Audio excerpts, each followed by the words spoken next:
ईशान,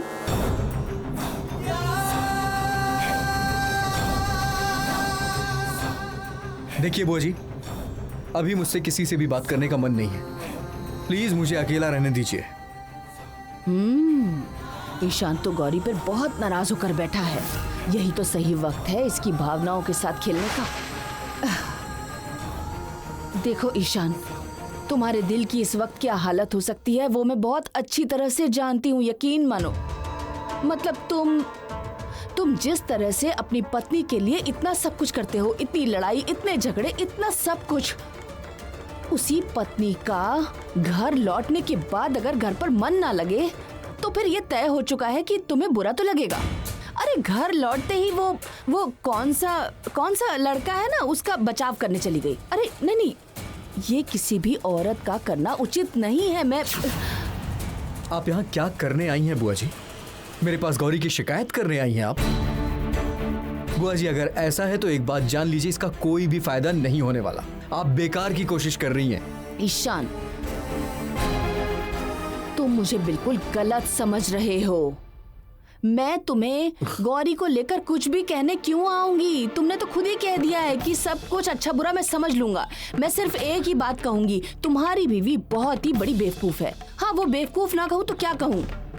और वो चालाक लड़का मोइनाक, पहले ही दिन से मैंने उसे जब से देखा है ना, वो मुझे बिल्कुल भी पसंद नहीं है। बहुत ही चालाक है। और देखो हमारी भोली भाली सीधी सादी सरल गौरी को कैसे अपने जाल में फंसा रहा है वो लड़का। बहुत चालाक है। हाँ, नहीं तो तुम ही सोचो, वो तुम्हें छोड़कर थाने भाग कर गई। हाँ, और सिर्फ ये ही नहीं, तुम्हें बताना भी जरूरी नहीं समझा। फिर भी मानती हूँ, चलो किसी काम से गई, पर अब तो घर लौट आओ। वो अभी तक घर क्यों नहीं आई ईशान? और तुम उसके इंतजार में बैठे हो। मैं तुमसे कह रही हूँ ईशान, सुनो, वो मोइनाक नाम का लड़का ही तुम्हें बस्ती से खींच कर ले गया है। और इतना सब कुछ आपको कैसे पता है? मुझे भी तो फिक्र होती है ईशान। मैंने पुलिस को फोन किया था पता लगाने के लिए, वहीं से पता चला। पर एक बात मैं तुमसे कहती हूँ, वो मोइनाक हमारी गौरी को इतनी आसानी से नहीं लौटने देगा। रोज नए बहाने निकालेगा वो। उसे रोकने के लिए तुम देख लेना।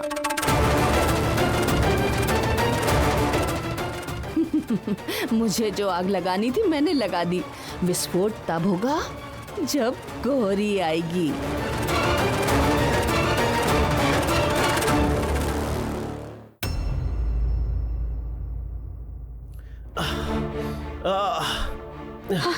आप जरा लेटकर आराम कीजिए। मैं इस बॉक्स को उसकी जगह रख दूँ। नहीं, आपको कुछ करने की जरूरत नहीं है। नहीं, ठीक है, कोई परेशानी की बात नहीं है।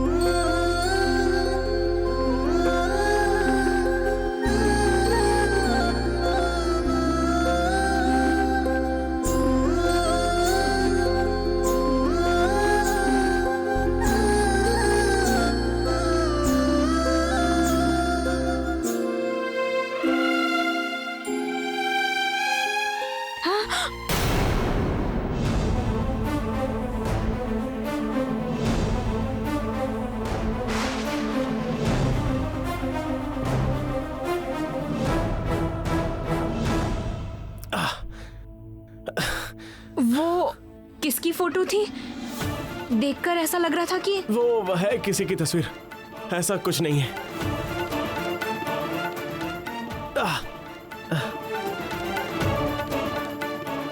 आज मैं चलती हूँ। परेशानी होगी तो बताइएगा। मैंने कभी नहीं सोचा था कि मेरे लिए कोई इतना कुछ करेगा, और आपने तो मेरे लिए बहुत कुछ किया गौरी। वो आदमी जिंदा है या मर गया इतना जानने की भी लोग ना जरूरत समझते नहीं हैं। आपका बहुत बहुत धन्यवाद। अच्छा ठीक है, आप मुझे धन्यवाद मत कीजिए। मैंने आखिर किया ही क्या है? आपने बिल्कुल सही कहा। हमारे रिश्ते में थैंक यू और सॉरी बोलने की जरूरत नहीं है। रिश्ता मतलब? तो क्या आप ये कहना चाहती हैं कि हमारे बीच कोई रिश्ता नहीं है?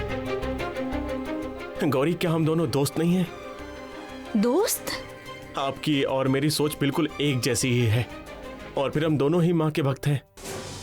हम एक दूसरे के अच्छे बुरे का ख्याल भी रखते हैं। उसके बाद भी आप कहेंगे कि हम दोस्त नहीं हैं।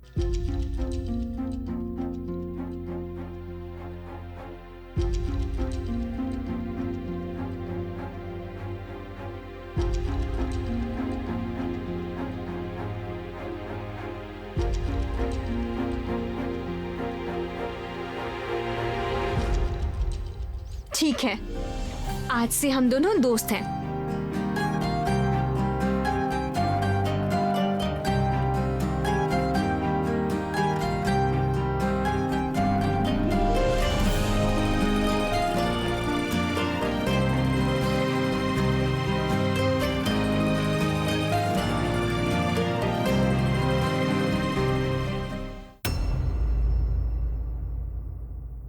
अरे, शाम के वक्त घर में अंधेरा क्यों है? किसी ने लाइट नहीं जलाई?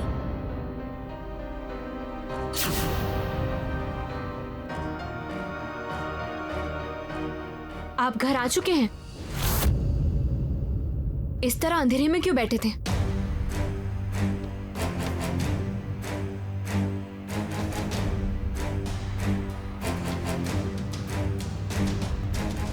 अभी घर लौटने का समय हुआ है। किसी जरूरी काम से गई होगी।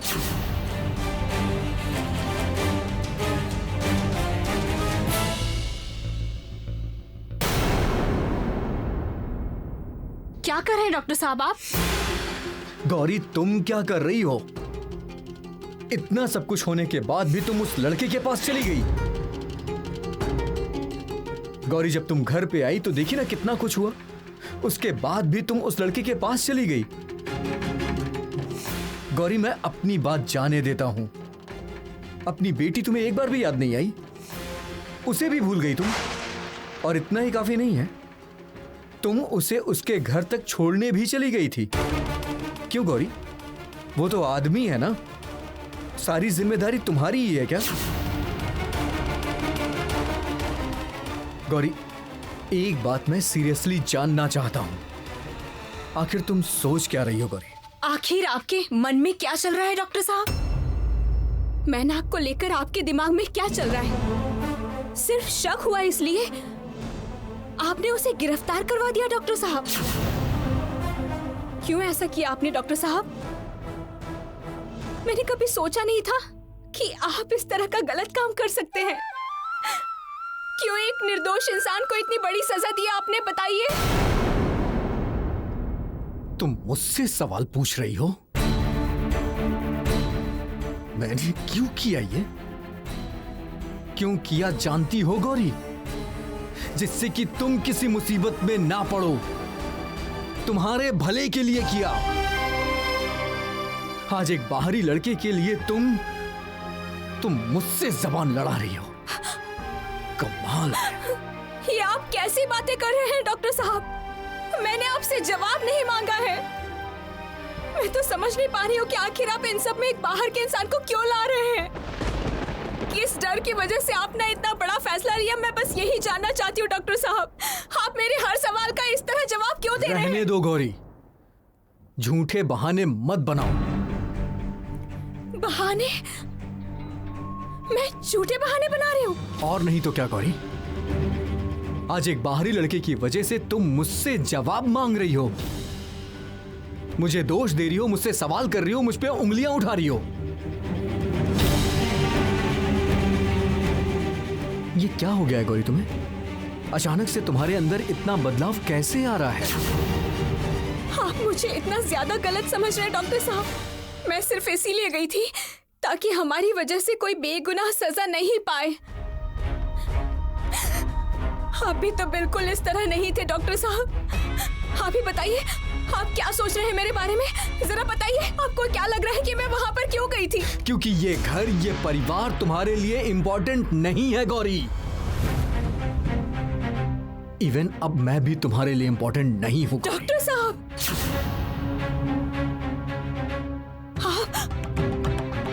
आपने इतनी बड़ी बात कह दी।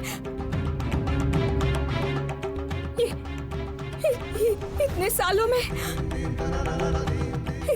में आपने मुझे इतना ही पहचाना है डॉक्टर साहब। दुनिया के सारे लोग इकट्ठे होकर अगर मेरा विरोध करें तो मुझे कोई फर्क नहीं पड़ता डॉक्टर साहब, लेकिन आप ऐसा कर रहे हैं। आप इस तरह कैसे कह सकते हैं डॉक्टर साहब? कैसे कह सकते हैं हमारे रिश्ते के बारे में? क्यों कह रहा हूं जानती हो गौरी? क्योंकि तुमने मुझे मजबूर किया है। क्योंकि तुमने अभी जो कुछ भी किया है उससे मेरी आंखें खुल गई हैं कि तुम क्या चाहती हो। क्या चाहती हूँ मैं? बताइए क्या चाहती हूँ? तुम्हारी हर बात में लोगों की मुसीबत में कूदने की आदत कम नहीं हुई है गौरी, बल्कि बढ़ती ही जा रही। इसके लिए तुम्हारी फैमिली सफर करती है, ये तुम्हें समझ में आ ही नहीं रहा। और तुम्हारे इन कामों में तुम्हारा साथ दे रहा है वो लड़का। एक बार जरा अपने आप से सवाल करो गौरी, इतना सब कुछ होने के बाद तुम अभी घर लौट के आ रही हो, क्या ये जरूरी नहीं है गौरी कि तुम अपने परिवार के लोगों के साथ थोड़ा वक्त बिताओ? यहाँ तुम्हारी बेटी माँ माँ करके बेचैन हो रही है, तो जरूरी नहीं था कि तुम उसके साथ थोड़ा वक्त बिताओ? ये सब ना करके तुम उस लड़के को छुड़ाने चली गई। इतनी गैर जिम्मेदार होना अच्छी बात नहीं है गौरी। आप अगर इतने सालों में भी मुझे समझ नहीं पाए हो तो फिर कुछ बोलने का कोई फायदा नहीं डॉक्टर साहब। आप विवेक की बात कर रहे हैं ना? मैंने हमेशा से अपने विवेक से ही काम लिया है। रुको गौरी, मेरी बातों का जवाब दिए बिना तुम ऐसे नहीं जा सकती हो। आज तुम्हें बताना होगा गौरी, तुम मुझे इतना नजरअंदाज क्यों कर रही हो? क्यों तुम मुझे इतना अनदेखा कर रही हो गौरी? भले कोई ना जाने, लेकिन मेरी देवी माँ जानती है कि मैंने आपको अनदेखा किया भी है या नहीं। कितना वक्त तुम देती हो मुझे गौरी? गौरी, मेरी भी तो इच्छा होती है ना कि मेरी पत्नी मुझे थोड़ा वक्त दे। तुम्हें मिठाई बहुत पसंद है गौरी, कितने प्यार से मैं तुम्हारे लिए मिठाई लेकर आया था आज, लेकिन तुम्हारे पास तो उसे खाने का भी समय नहीं है, और ना ही मेरी बात सुनने का समय है तुम्हारे पास। तुम्हारे सर पे तो भूत सवार हो गया है गौरी, और तुम्हारा दोस्त भी तुम्हें मिल गया है। मैंने तो यह भी सुना है कि वो बहुत अच्छा भजन गाता है। बस और क्या चाहिए तुम्हें? बस सारा दिन माँ की पूजा करो और समाज सेवा करो। गौरी, तुम्हारा यहाँ एक इंसान इंतजार कर रहा है, वो सोचने का भी तुम्हारे पास समय नहीं है शायद, है ना गौरी? आप अपने गुस्से को ठंडा कीजिए डॉक्टर साहब। गुस्सा ठंडा होगा तो समझ पाएंगे कि आप क्या कह रहे हैं। गौरी, गौरी, इधर आओ। तुम मुझे ऐसे इग्नोर करके नहीं जा सकती हो। तुम्हें बताना पड़ेगा कि तुम मुझे ऐसे अवॉइड क्यों कर रही हो। बाहर ऐसा कौन सा आकर्षण है तुम्हें? आज तुम्हें बताना होगा गौरी कि वो लड़का तुम्हारे लिए मुझसे ज्यादा इंपॉर्टेंट है, जो तुम मेरे पास ना रह के उसके पास भागती चली गई। डॉक्टर साहब, चुप हो जाइए।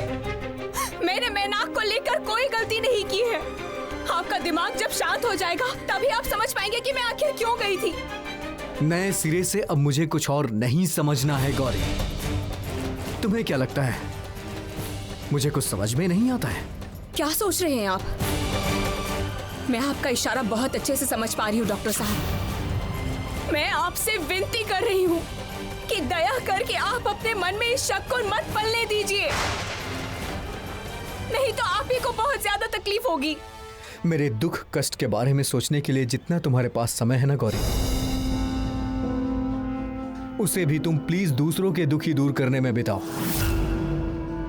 एक कहावत तो तुम्हें पता ही होगी Gauri, charity begins at home. पहले घर के लोगों को खुश रखना पड़ता है, उसके बिना बाहर के लोगों को खुश नहीं रखा जा सकता। और एक बात जान लो गौरी, एक सिर्फ और सिर्फ मैं ही हूं जो इतने दिनों तक तुम्हारा ये सब बर्दाश्त करते आ रहा हूं। आपने ये क्या शुरू कर दिया है डॉक्टर साहब? आप जब मुझे लेकर कोई भी अपमानित बातें करने लगते हैं, उससे ज्यादा तकलीफ होती है जब आप खुद को अपमानित करने लगते हैं। मैं इन डॉक्टर साहब को तो नहीं जानती थी मैं। क्या हो गया है आपको? हाँ, क्या हो गया आपको? बताइए तो। क्यों आप इतना बदल गए? क्यों मुझे गलत समझ रहे हैं आप?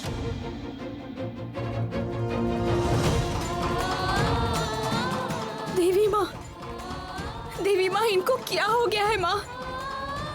इन पर तो मुझे बहुत गर्व था, मेरी अहंकार थी ये। दुनिया का हर इंसान गलत हो सकता है, लेकिन डॉक्टर साहब गलत हो सकते हैं, ये मैंने सपने में भी नहीं सोचा था।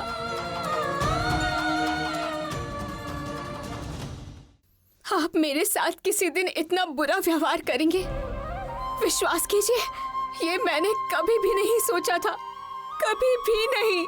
दरअसल तुम जानती हो गौरी, आज मैंने तुम्हारे मुंह पे एक कड़वा सच बोल दिया है ना, इसीलिए तुम्हें बुरा लग रहा है। सच्चाई अगर किसी को भी बोली जाए तो उसे बिल्कुल भी पसंद नहीं आती है ना? और गौरी, एक बात बताओ तो जरा, तुम तो बहुत अच्छी तरह से जानती हो कि तुम्हारे लिए मैंने क्या क्या नहीं किया है। तुम्हें ढूंढने के लिए इस राज्य से दूसरे राज्य तक गया, वहां से मैं तुम्हें किस तरह से लेकर लौटा हूं, क्या तुम वो नहीं जानती हो? इसके बाद भी तुम्हारे अंदर इतनी भी फीलिंग नहीं है। उसके बाद भी तुम्हारे घर के आने के बाद जो इस घर में झगड़ा हुआ, उसमें भी मैंने सिर्फ और सिर्फ तुम्हारा ही साथ दिया था। उसके बदले तुमने क्या किया? एक बाहर के लड़के की चिंता करते हुए उसके लिए तुम घर छोड़ के चली गई, और पूरा दिन घर से बाहर रहने के बाद यहाँ आके मुझसे झगड़ा कर रही हो। आपको मुझ पर भरोसा ही नहीं है डॉक्टर साहब। अगर होता तो आप किसी भी इंसान को लेकर मुझ पर इस तरह शक बिल्कुल नहीं करते। देखिए डॉक्टर साहब, आपके ऊपर मुझे जो भरोसा था वो भी अब टूटता जा रहा है। मैं आपसे विनती कर रही हूँ, मेरे भरोसे को टूटने मत दीजिएगा दया करके। मैंने तुम्हारा भरोसा तोड़ा है? मैंने क्या किया है गौरी? जो इंसान मेरा अहंकार हुआ करता था, जो सबके सामने बिना किसी डर के चिल्लाकर कहता था कि गौरी पवित्र है, उसकी पवित्रता को लेकर कोई शक नहीं है, वो निष्पाप है। आज वही इंसान किसी और का नाम लेकर मुझ पर सवाल उठा रहा है, तो फिर मैं कहाँ जाऊंगी डॉक्टर साहब? मेरा तो भरोसा डगमगाएगा ही। आखिर आपकी सोच कैसी है? क्या आप बोलते हैं और क्या आप सोचते हैं, ये तो मैं समझ ही नहीं पा रही हूँ। गौरी!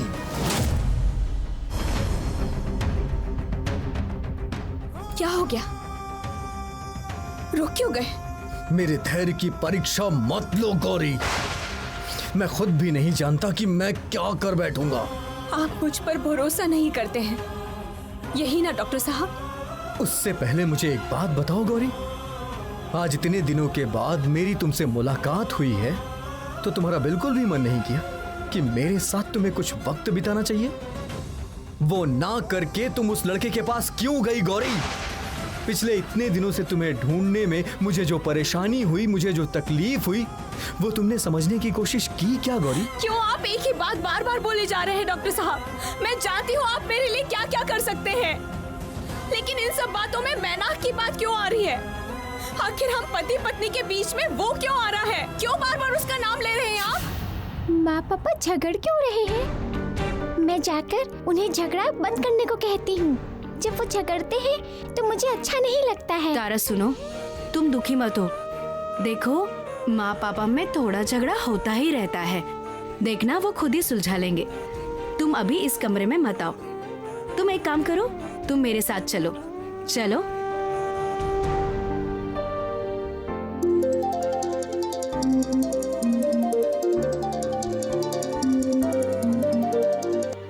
हेलो गौरी दीदी, मोइना को बहुत बुखार है, उसकी हालत सही नहीं लग रही है। वो बार बार आप ही का नाम ले रहा है।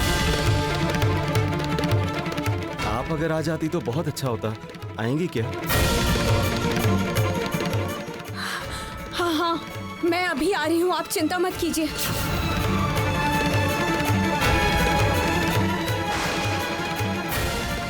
कहाँ जा रही हो गौरी? सुना ना आपने, बस्ती की उस लड़की को बहुत ज्यादा बुखार आ गया है। क्यों? बस्ती में और लोग नहीं है क्या? तुम्हें वहां जाना क्यों है गौरी? तुम डॉक्टर हो। और सुनो, तेज बुखार में लोग कुछ भी बकते रहते हैं, जो बुखार उतरने के बाद उन्हें याद भी नहीं आता। उसके लिए तुम्हें ही क्यों जाना है वहां? मैं कह रहा हूं गौरी, तुम वहां नहीं जाओगी। हाथ छोड़िए मेरा, मुझे जाना ही होगा वहाँ। इतना कुछ होने के बाद भी तुम वहां जाओगी? वो लड़का बहुत बीमार है डॉक्टर साहब, उसके बुलाने पर मैं इस तरह घर में नहीं रुक सकती हूँ। आप मेरा हाथ छोड़ दीजिए। मैं रिक्वेस्ट कर रहा हूँ गौरी, तुम वहां नहीं जाओगी। डॉक्टर साहब, मुझे तो लगा था कि आप कहेंगे कि मैं भी तुम्हारे साथ चलूंगा। दया कीजिए डॉक्टर साहब, मेरी नजरों में खुद को और ज्यादा छोटा मत कीजिए।